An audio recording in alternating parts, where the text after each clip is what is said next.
Party ஃபண்டுன்னு சொன்னவனை எடுத்தாங்க பாருங்க ஒரு ஓட்டம். மாண்புமிகு பேரவைத் தலைவர் அவர்களே, எல்லா டோரையும் இழுத்து லாக் பண்ணுங்க. எனக்கு தெரியாது இப்படி ஒரு நாடகம் நடக்கும். இதுக்கெல்லாம் யார் காரணம்? இதெல்லாம் யார் சொல்லி செஞ்சது? எங்க எங்க இருக்காருன்னே தெரியாம ஓடு ஓடு ஓடு ஓடு ஓடு ஓடு ஓடு ஓடு வராம் பாரு வேட்டக்காரன். என் நெஞ்சில் குடியிருக்கும்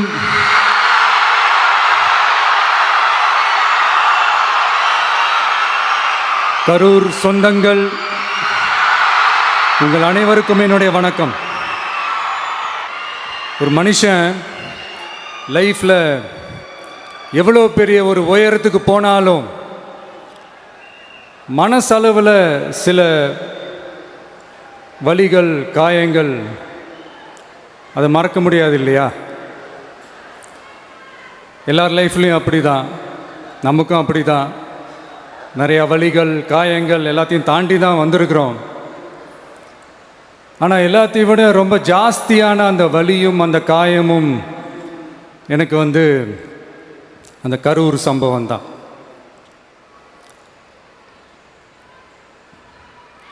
மக்களை சந்திக்கணும், மக்கள் பிரச்சனைகளை எடுத்து பேசணும்.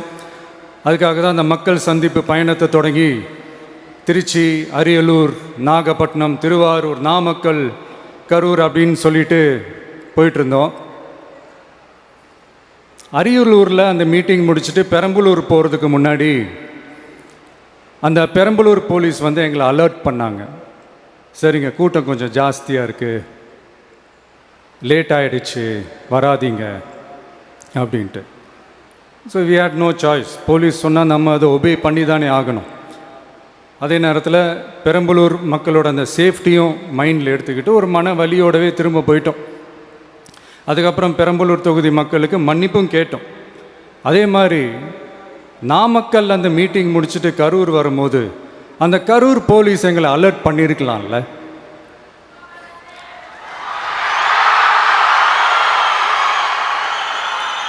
இல்லை சார், இங்கே எதிர்பார்த்ததை விட கொஞ்சம் கூட்டம் அதிகமாக இருக்குது, கண்ட்ரோல் பண்ண முடியல, வராதிங்க. அண்ட் போலீஸ் நினச்சா அவங்க அந்த மீட்டிங்கே கேன்சல் பண்ணலாம்.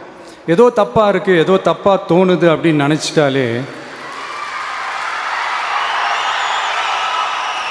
they have all the rights to cancel the meeting. எங்ககிட்ட கேட்கணும்லாம் ஒன்றும் அவசியமே கிடையாது.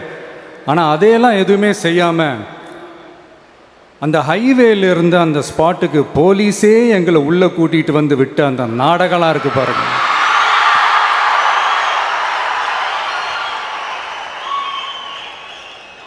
நம்பிட்டேங்க, முழுசாக நம்பிட்டேன். அன்றைக்கி இருந்த அந்த கரூர் போலீஸ் பேசும்போது தேங்க்ஸ்லாம் சொன்னேன் அவங்களுக்கு. எனக்கு தெரியாது இப்படி ஒரு நாடகம் நடக்கும்.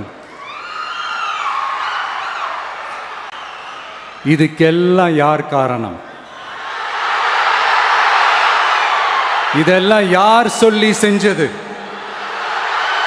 இப்படி பண்ணுங்க, அப்படி பண்ணுங்க, சப்போஸ் அப்படி நடந்தா இப்படி பண்ணுங்க, சப்போஸ் இப்படி நடந்தா இந்த மாதிரி இன்ஸ்ட்ரக்ஷன்ஸ்லாம் கொடுத்து அந்த ப்ரெஷர் போடுறது யார்?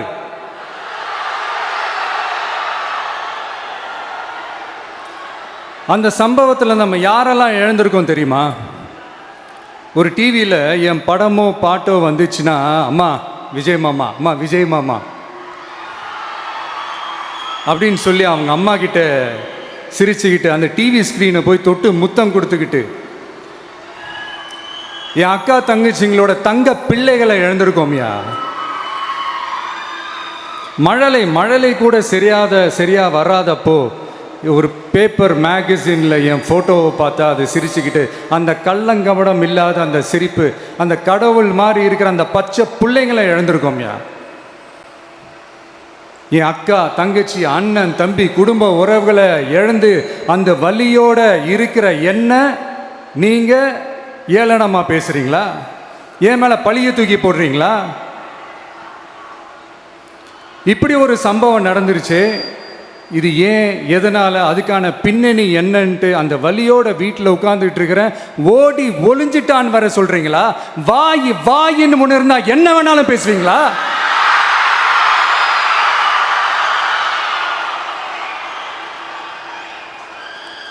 மக்களே, நான் உங்களையே கேட்குறேன், அன்னைக்கு அத்தனை க்ரௌடு இருந்துச்சு, அந்த க்ரௌடுக்கு தகுந்த மாதிரி போலீஸ் பாதுகாப்பு கொடுத்தாங்களா? இந்த இடத்தை எடுத்துக்க சொல்லி நாங்க தான் சொன்னோம்னு ஒரு போலீஸ் ஆஃபீஸர் பேட்டி கொடுக்கிறாரு, அதுக்கு என்ன அர்த்தம்? இவ்வளோ வலி, இவ்வளோ காயங்கள் கொடுத்துட்டு பழியை தூக்கி நம்ம மேல போட்டுட்டு அதுல ஒரு அரசியல் ஆதாயம் தேடுறீங்களேயா? இதுல வாய் கூசாம சட்டசபையில ஸ்டாலின் சார் நம்ம மேல திருப்பி விட்டு அங்க ஒரு அரசியல் செய்றாரு, அதுக்கு என்ன அர்த்தம்? நமக்காக வந்திருக்கிற மக்களை காக்க வைக்கிறதுக்கு நான் ஒன்றும் ஆதாயம் தேடுற அரசியல்வாதியெல்லாம் கிடையாது. மக்களுக்காக அரசியலுக்கு வந்தவன் இந்த விஜய். எனக்காக எல்லாமும் கொடுத்த என் மக்களுக்காக எல்லாத்தையும் விட்டுட்டு மக்களுக்காக மட்டுமே அரசியலுக்கு வந்தவன் இந்த விஜய். அவங்களுக்காக நன்றி கடன் செலுத்துறதுக்காக மட்டுமே அரசியலுக்கு வந்தவன் இந்த விஜய். உங்களுக்கு தான் இந்த விஜயை பற்றி நல்லா தெரியுமே. ஆனால் நம்ம எல்லாருக்குமே இத்தனை வலிகள் காயங்கள் கொடுத்தவங்களுக்கு இந்த 2026 தேர்தலில் தக்க பதிலடி கொடுத்துட்டீங்க. ஆனால் அது மட்டுமே பத்தாது மக்களே, அது மட்டுமே பத்தாது. காலகாலத்துக்கும் எழுந்திருக்கவே முடியாத அளவுக்கு நிரந்தரமான ஒரு பதிலடியை நீங்க கொடுத்துக்கிட்டே இருக்கணும்.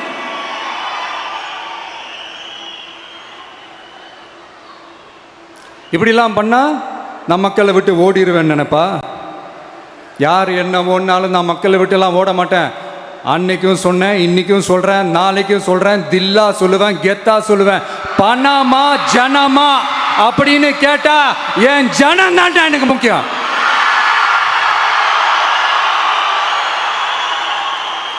மக்களே, உங்களை விட எனக்கு இந்த காசு பணம் முக்கியமா என்ன? இவ்வளோ குறைகள் நம்ம மேலே சொல்கிறாங்களே, இப்போ நான் சொன்ன மாதிரி அவங்களால ஓப்பனாக சொல்ல முடியுமா? அந்த தில்லு இருக்கா, திராணி இருக்கா? ஒரு கிடையாது.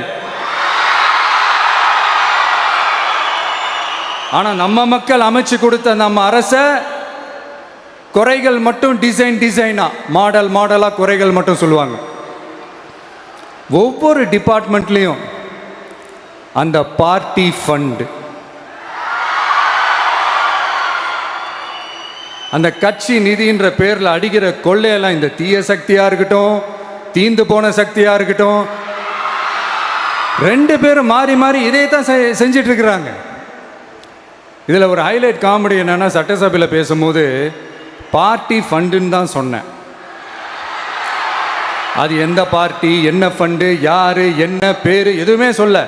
பார்ட்டி ஃபண்டுன்னு சொன்னவனை எடுத்தாங்க பாருங்க ஒரு ஓட்டம்.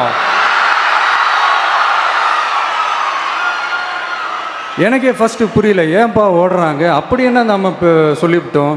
அதான் அந்த குற்றமுள்ள நெஞ்சுக்கு தான் குறுகுறேங்கும். இது எப்படி இருக்கு தெரியுமா? எங்க அப்பா பீரோக்குள்ள இல்லை, எங்க அப்பா பீரோக்குள்ள இல்லை அப்படின்னு சொல்ற மாதிரி. ஐயோ, ஏன் கேட்குறீங்க? இவங்களோட செம்ம கூத்தா இருக்குங்க, செம்ம ஃபன்னா இருக்கு. சென்னையில் ஒரு பாலம் கட்டுறதுக்காக நார்மலாக ஆகிற செலவை விட அதிக செலவில், கிட்டத்தட்ட டபுள் மடங்கு செலவில் ஒரு டெண்டர் ஒன்று விட்டுருக்குறாங்க. அதையெல்லாம் தோண்டி எடுத்து அதெல்லாம் இப்போது கண்டுபிடிச்சி கேன்சல் பண்ணியிருக்கிறோம். இன்னும் எத்தனை கோடி ஊழல், எத்தனை லட்சம் குடல் தோண்ட வருமோ எங்களுக்கே தெரில. ஒவ்வொரு முகமுடியாக கிழியுது. ஐயோ, இந்த விஜய் ஒவ்வொரு கதையாக எடுத்து வெளியில் விட்டுருவான் போலேன்ட்டு திரும்புகிற பக்கம்லாம் கதறல் கதறல் கதறல், காதலேருந்து ரத்தம் வராத குறை. ஆமாம், இப்படி ஊழல்லே ஊறி போனவங்க இப்படி தான் இருப்பாங்க. இந்த 50-55 நாட்களில் அங்கே செஞ்ச சில விஷயங்கள்லாம் சட்டசபையிலே எடுத்து சொன்னேன். பட் இங்கே ஒரு சில விஷயங்கள் சொல்லணும்னு நினைக்கிறேன். இந்த மின்சாரத்துறையில் இதுக்கு முன்னாடி போட முடியாமல் இருந்த அந்த பதவி உயர்வை இப்போ தான் எங்களால் போட முடிஞ்சுது. அதுக்காக ஒரு அக்கா அழுதுகிட்டே ஒரு நன்றி சொன்னாங்களே, அதெல்லாம் அவங்க கண்ணில் படாதே அந்த வீடியோலாம், குறை சொல்கிறவங்களுக்கு. அடுத்து லஞ்சம்லாம் ஒழிக்க முடியாது, ஊழல்லாம் ஒழிக்க முடியாது, அதெல்லாம் பிளட்டிலே ஊறி போய் இருக்கு அப்படின்னு சொன்னவங்க போய் ஒவ்வொரு கவர்மெண்ட் ஆஃபீஸாக பாருங்க, ஒரு பைசா லஞ்சம் இல்லை, ஒரு பைசா ஊழல் இல்லை, வேலையெல்லாம் சும்மா டக்கு டக்கு டக்குன்னு நடக்குது. ஒரு பெரியவர் ஒருத்தர் சொல்றாரு, தம்பி வேலையெல்லாம் நடக்குது, ஆனால் அதையும் தாண்டி எங்களுக்கு மரியாதை கொடுக்குறாங்க தம்பி, உட்கார வச்சுலாம் பேசுறாங்க. இதெல்லாம் இதுக்கு முன்னாடி நடந்ததே இல்லை. அவனை போய் பாரு, இவனை போய் பாரு, இந்த ஆஃபீஸரை போய் பாருன்னு சொல்லி அலைய விடுவாங்க. இப்போ லஞ்சம் இல்லை, ஊழல் இல்லை, வேலையெல்லாம் உடனே நடக்குது. மக்கள் அப்படி ஒரு பெருமூச்சு ஒன்று விடுறாங்க. அதை பார்த்து நமக்கு அப்படி ஒரு ஹாப்பினஸ். இதுக்கு மேலே என்ன வேணும்? ஏன் இதெல்லாம் பண்ண முடியாது? மனசுன்னு ஒன்று இருந்தால் பண்ணலாம். இப்போ பண்ணலை. அதே மாதிரி இந்த எல்என்டி நிறுவனத்தோட 18,600 crore 3 திட்டங்கள் அந்த ஒப்பந்தம், அந்த கையெழுத்து போட்டிருக்கிறோம். கிட்டத்தட்ட 8,200 பேருக்கு வேலை வாய்ப்பு. நான் சொல்கிறது அந்த 3 மாவட்டத்தை சேர்ந்தவங்களுக்கே அவ்வளோ வேலை வாய்ப்பு. குறுவை சாகுபடிக்காக 134 கோடியில் அந்த சிறப்பு தொகுப்பு திட்டம் அறிவிச்சிருக்கிறோம் நம்ம விவசாயிகளுக்காக. இப்போவும் சொல்கிறேன், நம்ம விவசாய பெருமக்களே, உங்களோட இந்த அரசு கூடவே நிற்கும். பெண்கள் பாதுகாப்புக்காக சிங்கப்பெண் அதிரடி படை, அது உங்களுக்கு நல்லாவே முன்னாடியே தெரியும். வரப்போகிற அறிஞர் அண்ணா அவர்களுடைய பிறந்த நாளில் உங்கள் அண்ணனுடைய அரசில் தாய் மாமன் தங்க மோதிர திட்டம் அறிவிக்கப்படும். இதெல்லாம் கேட்டாங்களே, வாக்குறுதி கொடுத்தீங்களே, என்னாச்சுன்னு. இந்த தீய சக்தி மாதிரி ரீல் தாய் மாமன்லாம் கிடையாது, ரியல் தாய் மாமன். எப்படி? ரியல் தாய் மாமன்.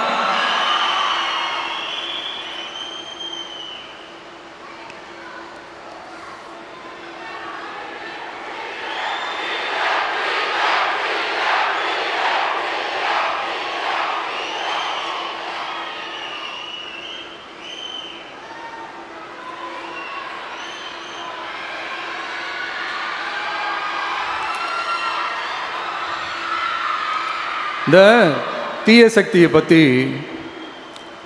அவங்க நிர்வாகத்தை பற்றி ஒரு வெள்ளை அறிக்கையை ஒன்று வெளியிட்டோம்ல, அது ஷார்ட் அண்ட் ஸ்வீட்டாக சொல்லணுன்னா, ஒரு ஓட்டை பாத்திரத்துக்குள்ளே தண்ணி ஊற்றிக்கிட்டே இருந்திருக்கிறாங்க.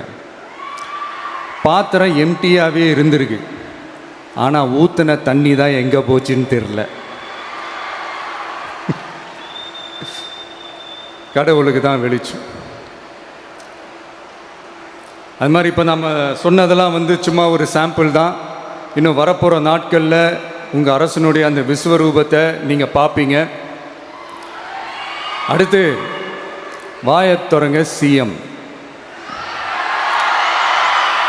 அடாடா, உங்கள் சிஎம்ஐ நெஞ்சிலேயே குத்திட்டு வந்தீங்க பாருங்க, அதெல்லாம் வேற லெவல். பேசுங்கன்றீங்க, பேசுனா எந்திரிச்சு ஓடிடுறீங்க.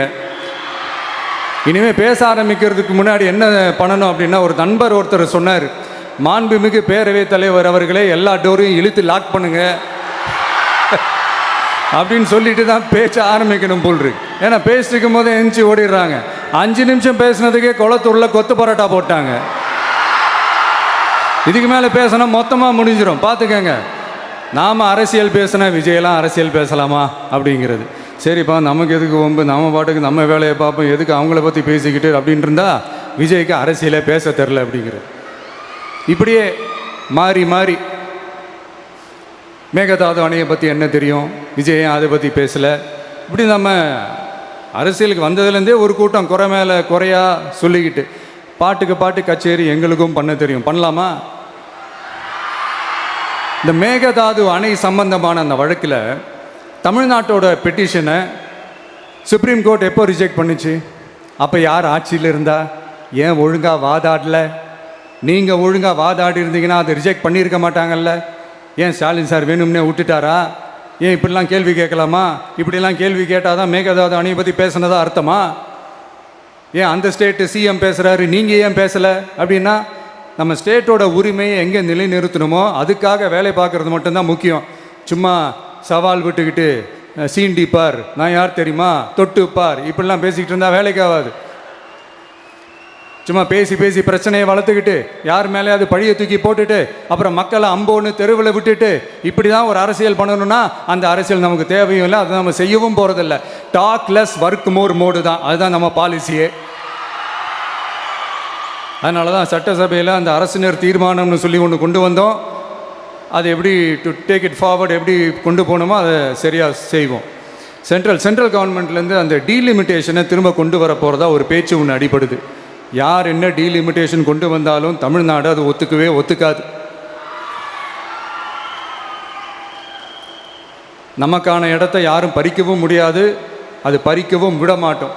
இப்படி நாம் இருக்கும்போது இந்த தீய சக்தி திமுக எங்கே போய் நிற்குது, யார் கதவை தட்டிக்கிட்டு நிற்குது, அது உங்களுக்கே நல்லா தெரியும். மக்களே, இந்த தீய சக்தியும் தீந்து போன சக்தியும் வேற வேறலாம் இல்லை, கூட்டு களவாணிங்க.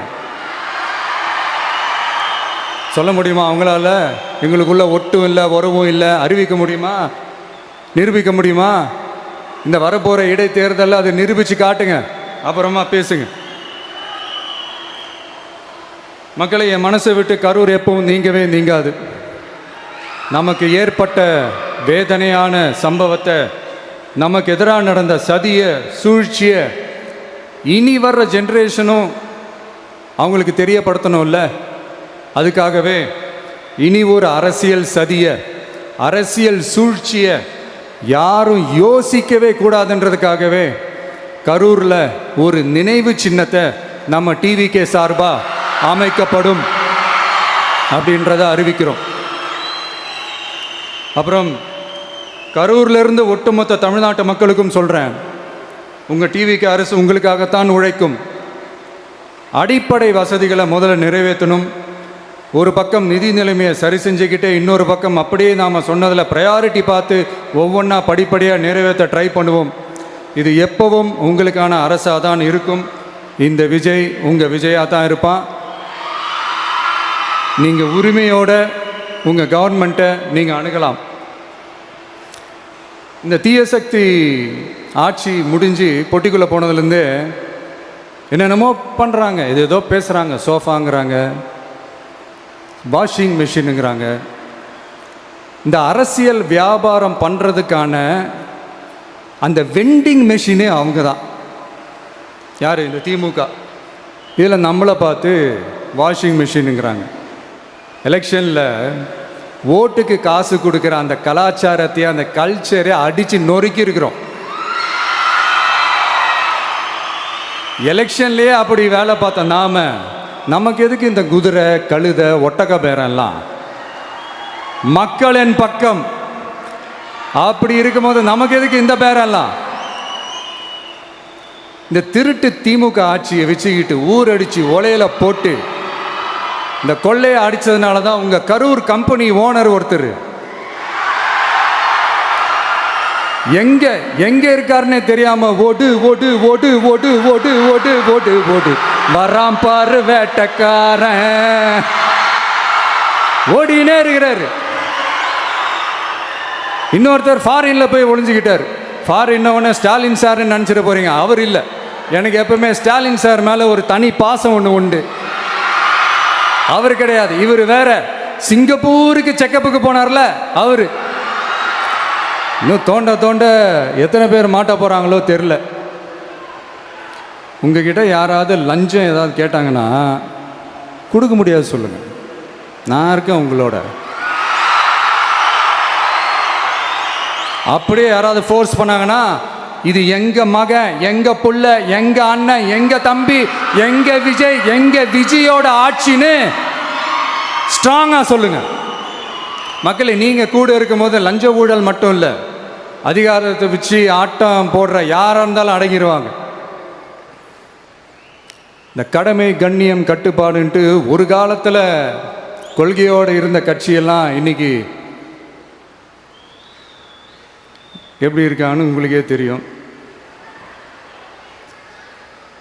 அதாவது இந்த டிவிகே கட்சியோட தலைவரை எதிர்க்கிறதுல ஒரு நியாயம் இருக்கு. ஏன்னா உங்கள் பொழப்பில் மண்ணள்ளி போட்டான். என்ன, இந்த ஊழல் லஞ்சம்லாம் பண்ண மாட்டேன்னு சொல்லி உங்கள் அரசியலே ஒரு தெருமுனைக்கு கொண்டாந்து விட்டான். மக்கள் வேற அவனை தான் நம்புகிறாங்க. ஸோ இந்த விஜயை எதிர்க்கிறதுல ஒரு அரசியல் நியாயம் இருக்குது, அது புரிஞ்சிக்கலாம். ஆனால் இன்னைக்கு இந்த விஜயை மக்கள் ஓட்டு போட்டு ஜெயிக்க வச்சு ஒரு தீர்ப்பை கொடுத்து மக்களுக்காக வேலை செய்கிறதுக்காக முதலமைச்சராக உட்கார வச்சிருக்கிறாங்க. என்னமோ இன்னமும் நீங்கள் தான் ஆட்சியில் இருக்கிற மாதிரி. விஜய் கரூருக்கெல்லாம் போகக்கூடாது, விஜய் இங்கே போகக்கூடாது, அது செய்யக்கூடாது, இது செய்யக்கூடாதுன்னு எனக்கு புரியலையே. ஆட்சியில் இருக்கும் போது தான் இவ்வளோ கட்டுப்பாடெல்லாம் போட்டிங்க, எஸ்ஓபிஸ்லாம் போட்டிங்க, ஸ்டாலின் சார் ஆப்ரேட்டிங் ப்ரொசீஜர்லாம் போட்டிங்க. இப்போவும் அதே பண்ணிகிட்டு இருந்தீங்கன்னா என்ன சார் நியாயம்? இல்லை நான் தெரியாமல் தான் கேட்குறேன். இன்னும் கனவுலையே இருக்கிறீங்களா? முதல்ல முழிச்சு வாங்க, ரியாலிட்டிக்கு வாங்க. உங்கள் ஆட்சியெல்லாம் வீட்டுக்கு போய் டிவிக்கேன்னு ஒரு ஆட்சி வந்து ரொம்ப நாள் ஆச்சு. ஒழுங்கா படி என்று சுப்ரீம் கோர்ட் ஓங்கி மண்டேலியே நறுக்கு நறுக்கு நறுக்கு என்று செம்மட்டியாலே அடிச்சும் இந்த திமுக முழிச்சிக்கல அப்படின்னா அப்போ கொஞ்சம் கஷ்டம்தான். வெற்றி தோல்வியெல்லாம் அரசியலில் சகஜம் சார். அதுக்காகலாம் வெறி பிடிச்சி, இந்த பதவி வெறி பிடிச்செல்லாம் அலைய தேவையில்லை. நல்ல விதமாகவே சொல்கிறேன், நியாயமான அரசியல் பண்ணுங்க. ஓ, அதுதான் உங்களுக்கு தெரியாதுல்ல. இந்த தீய சக்தி திருத்தவும் முடியாது, அவங்களா திருந்துவாங்கன்னு பார்த்தா அதுவும் நடக்க போகிறதில்ல. அதனால் வரப்போகிற இடைத்தேர்தலில் மக்களே, இந்த தீய சக்தி திமுகவை நல்லா வெச்சு வெளுத்து விடுங்க. கான்ஃபிடண்டா இருங்க மக்களே, நல்லதே நடக்கும், வெற்றி நிச்சயம். மீண்டும் சந்திக்கும் வரை நன்றி, வணக்கம்.